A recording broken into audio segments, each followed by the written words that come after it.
नमस्कार दोस्तों, मेरा नाम है गौतम और आज इस वीडियो में मैं 6 म्यूचुअल फंड स्कीम का एक पोर्टफोलियो के बारे में यहाँ पे डिस्कशन करने वाला हूँ, जिसमें हमने शामिल किया है 2 small cap fund, 2 mid cap fund, 1 flexi cap fund और 1 आपका मल्टी कैप फंड होगा।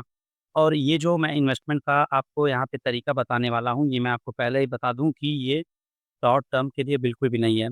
पहले आप ध्यान रख लीजिए कि ये जो भी आपका तरीका यहाँ पे बताया जा रहा है, ये केवल और केवल लॉन्ग टर्म के लिए है। मतलब कि अगर आपको इन्वेस्टमेंट करना है तो कम से कम 5 साल और मैक्सिमम आप जितना करना चाहें मतलब 10 साल, 12 साल, 15 साल, 20 साल, 25 साल के लिए आप इसमें कर सकते हैं। तो हमें कैसे इन्वेस्टमेंट करना है एक बार चलिए वो हम समझ लेते हैं। तो देखिए इन्वेस्टमेंट करने के लिए यहाँ पे जो आपको म्यूचुअल फंड स्कीम दिख रहा है, यहाँ पे आपको बराबर इन्वेस्टमेंट नहीं करना है। मतलब कि यहाँ पे अगर मैं एग्ज़ाम्पल के माध्यम से लूँ कोई स्पेसिफ़िक अमाउंट तो मान लो अगर आप 10,000 रुपए क्या करते हो पर मंथ एसआईपी में डालना चाह रहे हो, तो आपको क्या करना है कि small cap and mid cap में अपना जो इन्वेस्टमेंट अमाउंट है उसका 60% आपको डालना है। 60% मतलब आप 6,000 रुपए पर मंथ यहाँ पे डालेंगे, बाकी जो आपका बचा हुआ पैसा होगा यहाँ पे जाएगा 4,000 रुपए। मतलब कि आपका 40% यहाँ पे आपका इन्वेस्टमेंट होगा। अब यहाँ पे भी आप देखोगे तो 6,000 में से आपका क्या होगा कि मैं यहाँ पे स्मॉल कैप में 3,000 इन्वेस्ट करूँगा और बाकी जो 3,000 आपका होगा वो कहाँ जाएगा मिड कैप में और फ्लेक्सी कैप में आप यहाँ पे देख सकते हो 2,000 रुपए पर मंथ।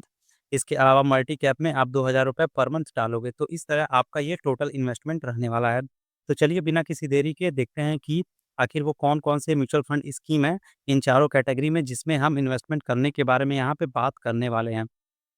तो देखिए, सबसे पहले हम शुरू करेंगे स्मॉल कैप फंड से और ये सभी म्यूचुअल फंड स्कीम आपके सामने हैं। तो यहाँ पे 4 नाम आपको दिख रहा होगा जैसे क्वांट स्मॉल कैप फंड है, Nippon India small cap fund है, एचडीएफसी है एंड बंधन स्मॉल कैप फंड है। अब इन चारों में आपको निवेश करना नहीं है। ये जो चारों स्मॉल कैप फंड हैं, ये टॉप 5 में आते ही आते हैं, टॉप 7, टॉप 5 में इनका नाम ज़रूर आता है। तो इनमें से कोई भी 2 आप चुन सकते हैं, ये सभी बेस्ट म्यूचुअल फंड स्कीम है अपनी-अपनी कैटेगरी के। इनका एसेट अंडर मैनेजमेंट भी आप चेक कर लीजिए, एक्सपेंस रेशियो भी काफ़ी अच्छा है। इवन बंधन का सबसे कम आपको एक्सपेंस रेशियो दिखेगा। एंड ये सभी फंड काफ़ी पुराने हैं। इनमें 3 जो म्यूचुअल फंड स्कीम है जैसे कि क्वांट, निप्पॉन और एचडीएफसी ये 10 साल से ज़्यादा पुराने हो चुके हैं। इनमें मैंने एक नया वाला शामिल किया है जो कि बंधन स्मॉल कैप फंड है।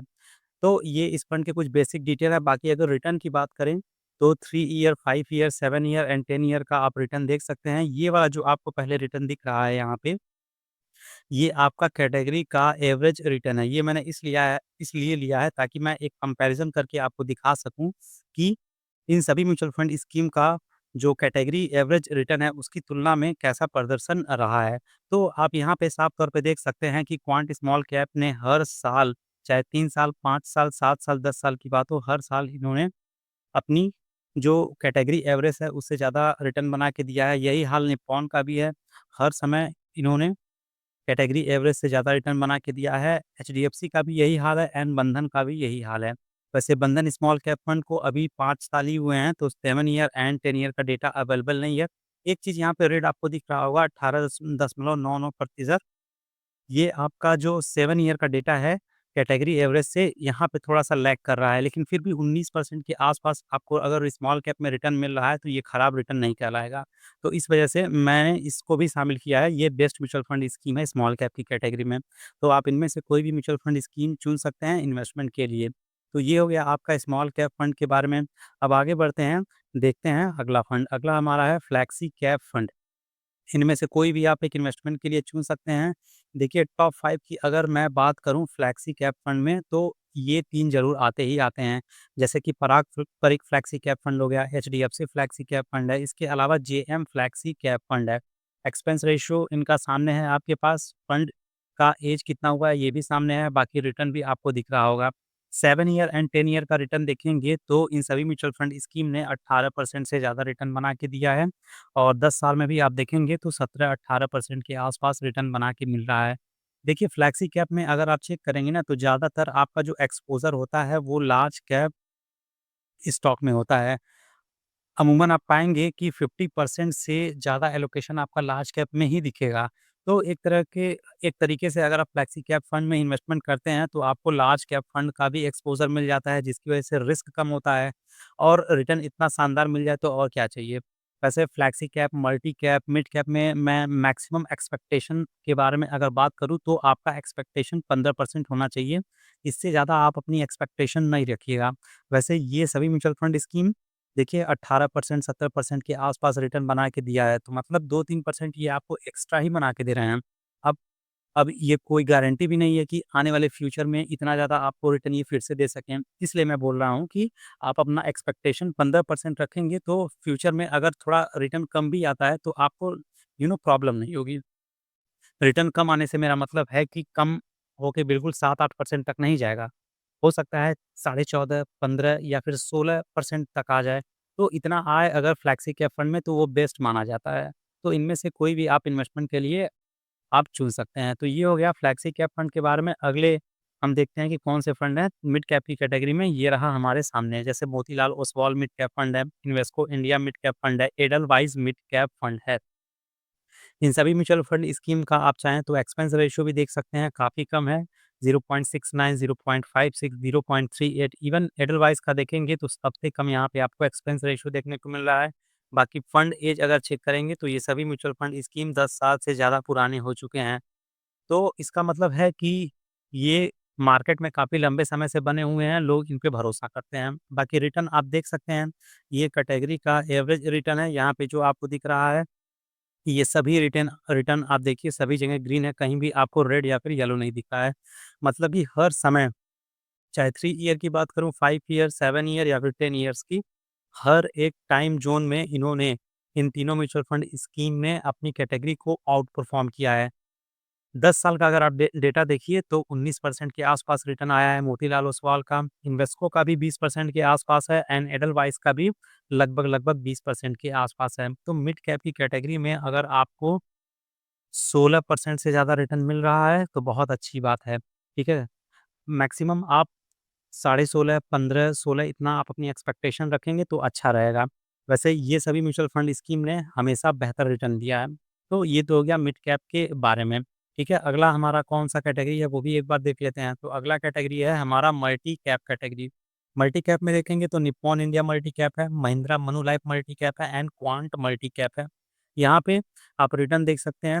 अच्छा, मल्टी कैप के बारे में बात करूँ तो बहुत ज़्यादा म्यूचुअल फंड स्कीम मौजूद नहीं है जो बहुत अच्छा रिटर्न दे रहे हैं। तो अगर आप टॉप 5 चुनेंगे ना, तो टॉप 5 में इन तीनों का नाम ही आएगा। इवन टॉप 4 में भी देखेंगे तो इन तीनों का नाम ज़रूर आएगा। ये टॉप पोज़ीशन पे ये तीनों बैठे हुए हैं। रिटर्न के हिसाब से बात करूँ तो मल्टी कैप में आप देख लीजिए, 7 ईयर एंड 10 ईयर का डेटा देखिए तो 18%, 20%, 19% 7 ईयर में रिटर्न आया है और 10 साल का देखेंगे तो सवा 16% के आसपास है और क्वांट का आपका 18.62% के आसपास है। महिंद्रा मनुलाइफ को अभी 8 साल हुए हैं तो इसलिए 10 साल का डेटा अवेलेबल नहीं है, लेकिन इसका रिटर्न आप देख सकते हैं 3 ईयर, 5 ईयर एंड 7 ईयर में कंसिस्टेंटली इसने बहुत ही अच्छा रिटर्न बना के दिया है। क्वांट के बारे में एक चीज़ यहाँ पे कहना चाहूँगा कि पिछले 3 साल और 5 साल से रिटर्न इसका थोड़ा-सा खराब चल रहा है क्योंकि इस पे कुछ एलिगेशन लगे हैं, फ्रंट रनिंग के केसेस वगैरह लगे थे। इस वजह से इसकी थोड़ा जो पॉपुलैरिटी है डाउन हुई है और इसके रिटर्न पे भी असर पड़ा है। लेकिन कोई घबराने वाली बात नहीं है, लेकिन अगर आप लॉन्ग टर्म के लिए इन्वेस्टमेंट कर रहे हैं 10 साल, 15 साल, 18 साल, 20 साल के लिए, तो क्वांट फ्यूचर में डेफ़िनेटली अच्छा रिटर्न देने वाला एएमसी है। तो ओवरऑल बात करें कि मल्टी कैप की कैटेगरी में तो इनमें से कोई भी आप एक चुन सकते हैं, ये सभी बेस्ट हैं। अगर मुझे पर्सनली चुनना हो तो मैं महिंद्रा मनुलाइफ के साथ जाऊँगा, ये अभी बहुत अच्छा रिटर्न दे रहा है। इवन निप्पॉन से भी अच्छा ये रिटर्न निकाल के दे रहा है। निप्पॉन भी अपने आप में अच्छा है, लेकिन मैं महिंद्रा मनुलाइफ के साथ जाना चाहूँगा। तो आई होप यहाँ पे अभी आपको क्लैरिटी मिल गई होगी कि कौन-कौन से म्यूचुअल फंड स्कीम हैं, जहाँ पे आपको इन्वेस्टमेंट करना है। एक बार मैं आपको यहाँ पे एग्ज़ाम्पल लेके फिर से बता देता हूँ कि कैसे सारी चीज़ें करनी है, ठीक है? तो एग्ज़ाम्पल मैंने लिया है कि एसआईपी अगर आप कर रहे हो, मुझे नहीं पता कि आपकी सेविंग कितना है और आप कितना इन्वेस्टमेंट कर पाओगे। तो मैं यहाँ पे एक-एक बार एग्ज़ाम्पल लेके चल रहा हूँ कि अगर आप ₹10,000 पर मंथ की एसआईपी करना चाह रहे हैं, तो यहाँ पे मैंने 4 कैटेगरी रखा था। एक है आपका स्मॉल कैप, ठीक है? ये रखा था मैंने। एक रखा था आपका मिड कैप, एक यहाँ पे मैंने रखा था फ्लेक्सी और एक मैंने यहाँ पे रखा था मल्टी। यही 4 कैटेगरी में मैंने डिवाइड किया था। यहाँ पे भी मैंने द 1 और 2 फंड यहाँ पे रखे थे, 1-1 यहाँ पे था मिड में एंड मिड में आप भी देखेंगे तो यहाँ पे एक था, फ्लेक्सी में एक था और यहाँ पे एक था। इस तरह कुल 6 पोर्टफ़ोलियो यहाँ पे आपके थे।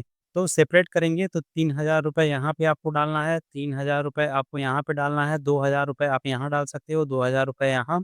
बाकी कितना था? ये कितना हो गया? 3, 3, 6 नहीं, थोड़ा-सा गड़बड़ हो रहा है, 1 मिनट। मैंने स्टार्टिंग में बताया था आपको। ओके, ये भूल जाइए, ठीक है, जो मैं अभी आपको यहाँ पे कैलकुलेशन बता रहा था एग्ज़ाम्पल के लिए। स्टार्टिंग में मैंने यहाँ पे बताया था कि किस तरह आपको इन्वेस्टमेंट करना था, तो सेम पाथ में आप फ़ॉलो कर सकते हैं। आई थिंक जहाँ तक मुझे याद है 10,000 का अमाउंट था, ठीक है? तो यहाँ पे मैंने 60% रखा था, यानी ₹6000 था यहाँ पे, और यहाँ पे 40% था, मतलब कि ₹4000 यहाँ था। तो इसको मैं हाँ, ठीक है, अभी ये स्मॉल कैप में 3000 था और मिड कैप में 3000, तो इस तरह आप देखोगे कि यहाँ पे 15-1500 स्मॉल कैप में जाएगा और 15-1500 मिड कैप में जाएगा। इसी तरह फ्लेक्सी कैप में देख लेंगे तो ₹2000 यहाँ पे जाएगा और ₹2000 यहाँ पे जाएगा, ठीक है? यही चीज़ मैं एक्सप्लेन करना चाह रहा था, तो मैंने यहाँ पे बता दिया है, आप नोट डाउन कर सकते हैं। ठीक है? तो वीडियो यहीं पे होता है समाप्त। अगर आपको ये जो तरीका है समझ में आया होगा तो इसको आप फ़ॉलो कर सकते हैं। ये कोई रिकमेंडेशन, सजेशन नहीं है, जो भी मैंने फंड के नाम यहाँ पे लिए केवल और केवल एजुकेशन एंड अवेयरनेस पर्पज़ के लिए है। There is no any financial recommendation or suggestion to buy or sell any kind of financial product। Market में हमेशा रिस्क होता है, तो जब भी आपको इन्वेस्टमेंट करना है, अपने खुद के रिस्क पर करना है। आई होप सारी चीज़ें क्लियर हो गई होंगी। मिलते हैं नेक्स्ट वीडियो में। तब तक के लिए जय हिंद, जय भारत। एंड वीडियो अगर इन्फॉर्मेटिव लगा हो, पसंद आया हो, तो इसे लाइक, शेयर एंड सब्सक्राइब ज़रूर कीजिएगा। Thank you so much.